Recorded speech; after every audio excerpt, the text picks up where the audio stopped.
Hello, everyone, and welcome back to another episode of Matthew and Rachel Radio English. I'm Matthew. And I'm Rachel. We are so excited to have you here with us today. Whether you're listening on your commute, at the gym, or just relaxing at home, we are glad you're tuning in to improve your English with us. That's right. Now, Rachel, today we have a massive topic. It is perhaps one of the most common topics of conversation in the world, in every language and in every culture. Oh, absolutely. Today, we are talking about relationships. And not just the romantic, I love you part. We are going to look at the whole life cycle of a relationship, from that first awkward date to falling in love, getting serious, and even, well, the sad parts like breaking up. Exactly, because for our intermediate listeners, moving beyond simple phrases like, he is my boyfriend, is crucial. You want to be able to express nuance, feelings, and understand the modern slang that native speakers actually use. So consider this your masterclass in romance. We have a lot of vocabulary, some idioms, pronunciation tips, and we even have some recorded scenes, little dramas that we are going to listen to and analyze together. Sounds like a plan. So, Rachel, before we dive into the technical stuff, let me ask you, how do you think the vocabulary of dating has changed in the last 10 years? Oh, it's changed completely, Matthew, mostly because of technology. 10 years ago, you met someone at a party or through friends. Now, everyone is on the apps, swiping left, swiping right. We have words now like ghosting or catfishing that didn't really exist or weren't common before smartphones. Very true. And that actually brings us to our first section. Let's talk about the search, the beginning stages. Okay, so let's start at the very beginning. You see someone you like. In English, we have a very specific word for this feeling when you like someone secretly. You have a crush on them. Right, to have a crush. It's that feeling of nervousness and excitement. But if you were brave enough, you might try to ask them out. That is a key phrasal verb right there, to ask someone out. Listeners, notice the preposition out. It means to invite someone on a date. Matthew, if you ask someone out and they say yes, you go on a date. But what if it's a date with someone you have never seen before? Ah, terrifying. That is called a blind date. Usually, a friend sets you up. Setting someone up is another great phrasal verb. It means to arrange a date for two people. Exactly. Now, let's imagine you are on this date. You are talking, laughing, and everything feels easy. We say you hit it off. I love that idiom, to hit it off. It means you have an instant connection. You click immediately. However, Rachel, what happens if the opposite is true? What if the date is a disaster? Well, then you might say there was no spark. The spark is that chemistry, that electric feeling. Or if the person does something really strange or rude, we call that a red flag. A red flag, like a warning sign. For example, if he talks about his ex-girlfriend for the entire dinner, huge red flag. Run away. Okay, I think it's time to test our listeners' listening skills. We have prepared a short audio clip. Yes, in this scene, we are going to hear two friends, Sarah and Mike, talking about a date Sarah went on last night. I want you to listen closely. Did she hit it off with him? And listen for a specific slang term she uses to describe why it went bad. Let's listen. So, come on, spill the beans. How was the date with that guy from the app last night? Honestly, Mike, it was a total train wreck. Oh no, really?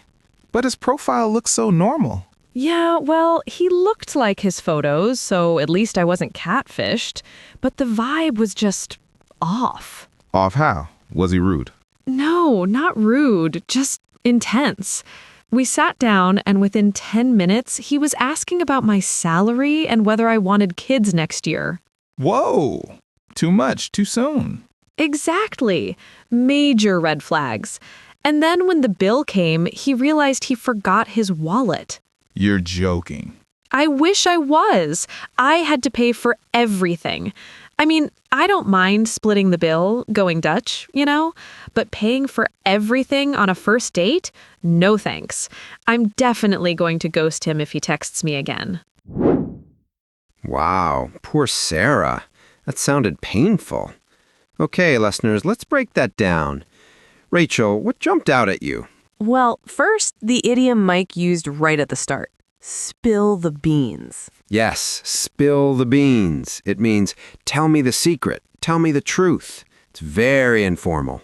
And then Sarah used a very modern term. She said she wasn't catfished. Listeners, catfishing is when someone creates a fake identity online to trick people. If you meet someone from the internet and they look nothing like their photo, you have been catfished.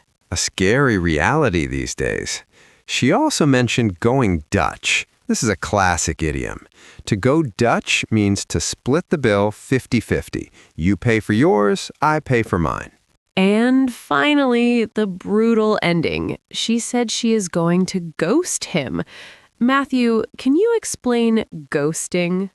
Ghosting is when you end a relationship or a potential relationship by simply disappearing. You stop answering texts, you don't pick up calls, you become a ghost. It's considered quite rude, but it happens a lot. It does. Now, Matthew, I noticed something interesting about the pronunciation in that clip, specifically how they asked questions. Ah, yes, the intonation. Exactly. Okay, pronunciation tip time.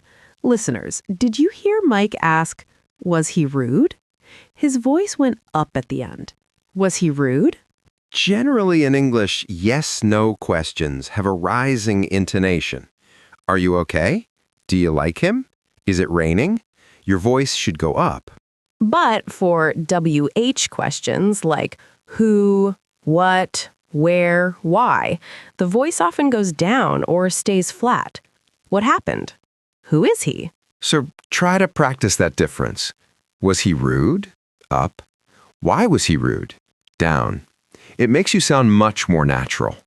Okay, let's move our timeline forward. You went on the date, you didn't get ghosted, and actually, you really like this person. You have been seeing each other for a few months. Seeing each other. That is a great phrase for that middle stage. You aren't married, but you are dating. Eventually, though, you need to have the talk. The scary talk. We call this the DTR conversation, defining the relationship. This is when you decide if you are exclusive. Exclusive means you're only dating each other. You delete the dating apps, you're officially boyfriend and girlfriend or partners. And if things go really well, you might decide to move in together, or as some people say, take it to the next level. Let's look at some idioms for the ultimate commitment, marriage. Rachel, give me your favorite idioms for getting married. Oh, there are so many. My favorite is to tie the knot. Like a rope, you are tying your lives together. They tied the knot last summer. Nice. Another common one is to settle down. This implies stopping your crazy single life, buying a house, maybe having a family.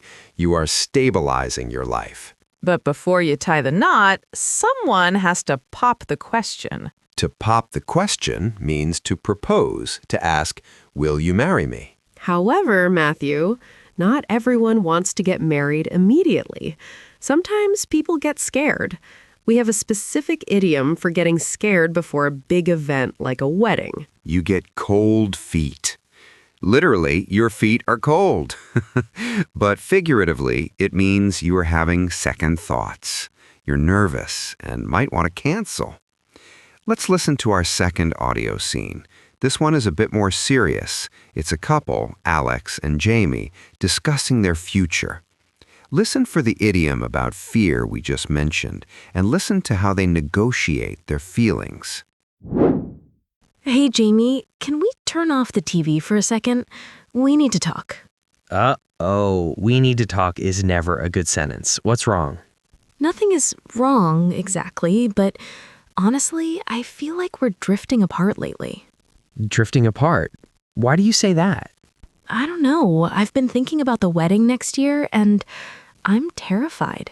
Are you saying you have cold feet? Maybe.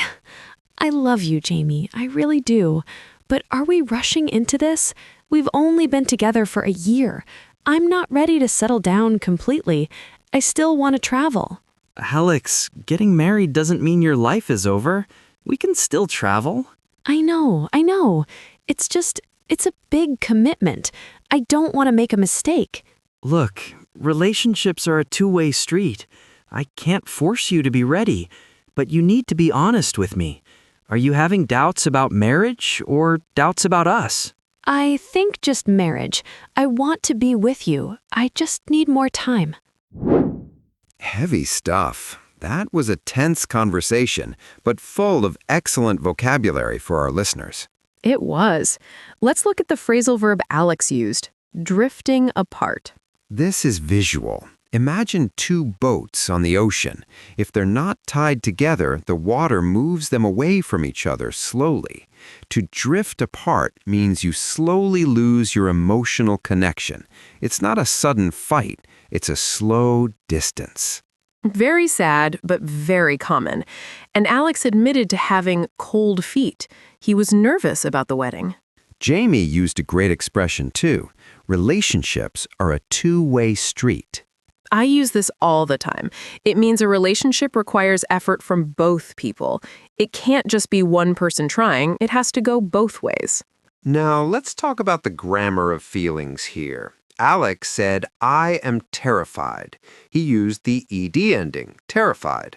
But he could have said, the wedding is terrifying with ing. Oh, that is such a classic intermediate grammar point. And honestly, people still get it mixed up all the time. The key difference is that adjectives ending in ed describe how a person feels inside. For example, I am bored.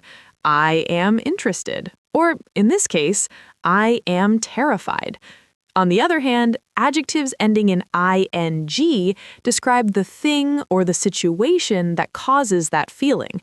So you would say, the movie is boring, the book is interesting, or in this case, the wedding is terrifying. So you can't say, I am boring, unless you mean that you are a boring person. Exactly. If you say, I am boring, people will not want to date you. You mean, I am bored. Okay, sadly, not all relationships work out. Sometimes, despite the effort, things go wrong. We heard Alex and Jamie arguing, but what if they break up? There are many ways to end it. We already mentioned ghosting, which is the immature way, but usually you dump someone. To dump is very informal. She dumped him. It sounds a bit harsh, like taking out the trash. A softer way to say it is they broke up or they split up. And sometimes you have an on-again, off-again relationship. Oh, those are exhausting. That means they break up, then they get back together, then they break up again. We also have a term for the person you date immediately after a breakup. We call that a rebound. Yes. If you date someone just to distract yourself from your ex, that new person is a rebound. It's usually not a good idea. And finally, the most famous cliche in relationship history. If you want to break up with someone gently, you say, it's not you, it's me. The classic line. It means, you're a great person, but I have personal issues, so I can't date you. But usually, it actually is them. Okay, listeners, before we wrap up, I want to do a quick pronunciation clinic on something we hear constantly in relationship talks: reductions. Native speakers are lazy. We smash words together. In the audio clips and in our chat today, we used words like gonna and wanna. Let's clarify those for our listeners. Gonna is actually the reduction of going to, and wanna is short for want to. In a textbook, you read, I am going to ask her out. But in reality, we say, I'm gonna ask her out. Textbook. Do you want to get married? Reality. Do you want to get married?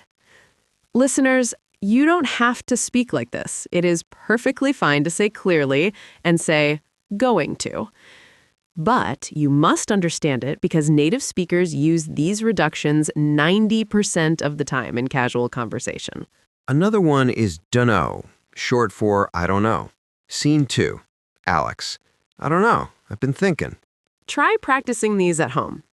I'm gonna, I wanna, I don't know. It will help your flow and rhythm. We have covered a huge amount of ground today, from the first spark to the final breakup. Let's do a lightning round review. I'll say the definition. Matthew, you say the phrase. Listeners, try to beat Matthew. I'm ready. Number 1, to stop texting someone suddenly and disappear. Ghosting. Correct. Number 2, to invite someone to a movie or dinner romantically. Ask them out. Number 3, to split the bill 50-50. Go Dutch. Number 4, to get married, idiom. Tie the knot. And number 5, to be nervous before a big commitment. Have cold feet. Perfect score. How did you do at home? Well, that brings us to the end of our relationship masterclass. Whether you are currently single, dating, married, or it's complicated, we hope you found some useful vocabulary today. Remember, learning a language is like a relationship. It takes time, patience, and sometimes you feel like you're drifting apart, but you have to keep working at it. That was deep, Rachel. I like it. Thanks. If you enjoyed this episode, please share it with a friend or maybe with your crush. It could be a good conversation starter. Hey, listen to this English podcast with me. Smooth move. Very smooth. Thanks for listening to Matthew and Rachel Radio English. We'll catch you in the next episode. Bye for now.